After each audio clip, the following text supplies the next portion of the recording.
My husband doesn't know I heard him rehearsing a breakup speech in the bathroom mirror, but I did. It was 2 a.m., and I'd crept out of bed for water, only to catch his voice through the crack in the door, steady, practiced, almost cold. He was listing my faults like he was reading from a script, and when he finished, he sighed, whispering someone else's name. I stood there, frozen, my mind racing with every fight we'd had, every time he'd come home late smelling like expensive perfume. The next morning, I confronted him, adrenaline making my hands tremble. He didn't flinch. Instead, he reached into a drawer and slid 2 things across the counter, divorce papers and a plane ticket to Paris. His eyes met mine, and for a second I thought he looked almost relieved.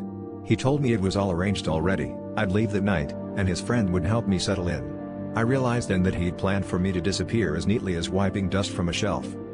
But here's the real punch: when I landed in Paris, there she was at the gate, the woman I'd suspected for months. Except she wasn't waiting to gloat, she hugged me like an old friend and handed me a letter. Inside, my husband confessed to years of running from who he truly was, and said he'd fallen in love with her, but she refused to stay with him unless he set me free first. I was meant to start over, with his blessing and her apology.